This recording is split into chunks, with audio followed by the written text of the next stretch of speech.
Hello, everybody, and welcome to the Real Estate Daily with the House Heroes. My name is Troy, and every day, Monday through Friday, we go over the latest news in housing, mortgage, and the real estate industry. Today is March 22nd. It's Tuesday, and I think the recurring theme that we're seeing on almost all news desks and news articles is the same thing: mortgage rates going up, and it will cause a slowing in the housing industry, the real estate industry. We're seeing that over and over. So let's dive into our very first article here from CNBC. The headline is Mortgage Rates Are Surging Faster Than Expected, Prompting Economists to Lower Their Sales Forecasts.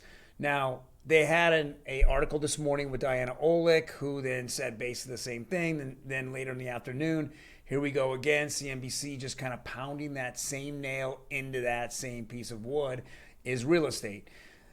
Certain economists are jumping ahead and saying we're probably going to have about a 25% slowdown. We'll probably see that, especially with the rates going up. I know that the Fed chairman Jerome Powell, he just cannot stay out of the spotlight at this point. He has to have at least his daily or every other day. He has to say something very, very negative, trying to get the industry to move, the markets to move. And some of the markets are already priced in, such as the stock market seems to be pretty steady regardless of what's coming out of his mouth. The crypto market actually has been going up, so they've already shook him off. But what industry that's not shaking him off is the mortgage industry. And the mortgage industry is being hit pretty hard here. And that's what we're going to see here in a minute, what mortgage rates had done, at the end of yesterday. So this was CNBC. Let's go into realtor.com. They're a little bit here on the housing market is in the early stages of substantial downshift. Home sales may drop 25% by the end of the summer, according to analysts. Well, let's kind of put this together. It's not just a gloom and doom type of headline. What we're looking at is already a 20% less inventory on the market. So we're already shaved off the inventory off the market.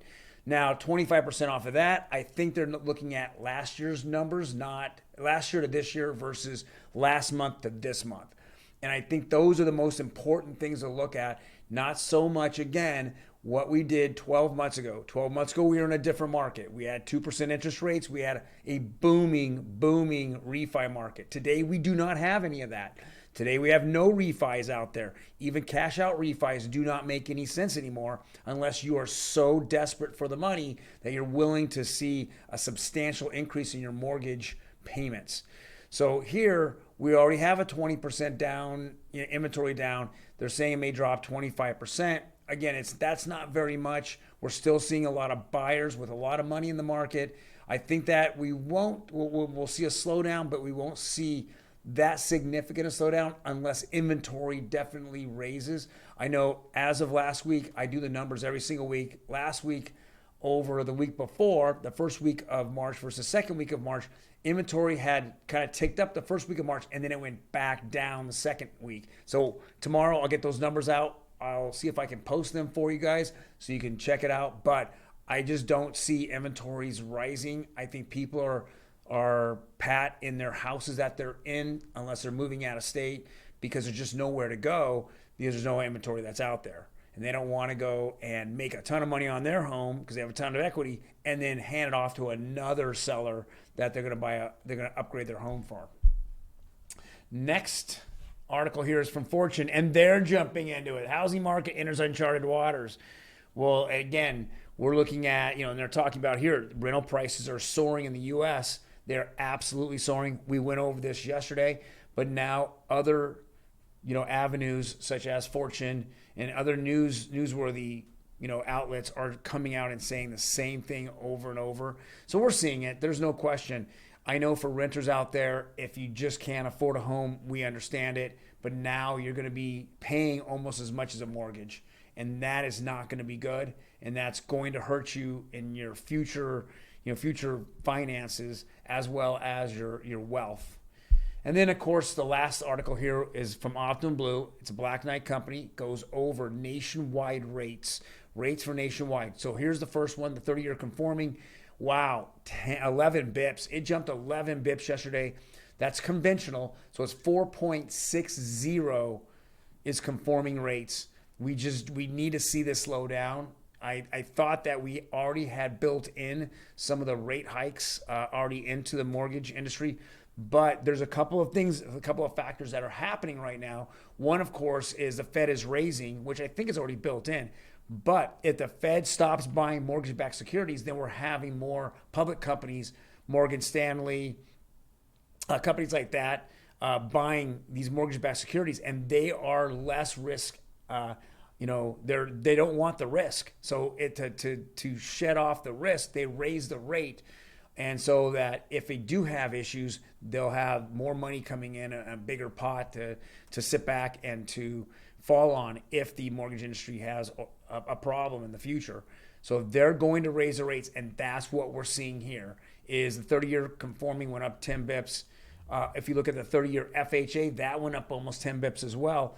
To 4.568, 4.57, and the jumbo just ticked up again to 4.17, and then 15-year conforming blew up. It just 21 percentage points. That's as much as the Fed raised the overnight rates last week. That's almost as much on the 15-year. So 15 years headed to over 4% as well. So we're seeing all of our major numbers here, our major mortgages are going up. We just need to understand that why they're going up. And I think there's some transition period that we're going to go through, especially if the Fed does actually stop buying mortgage-backed securities.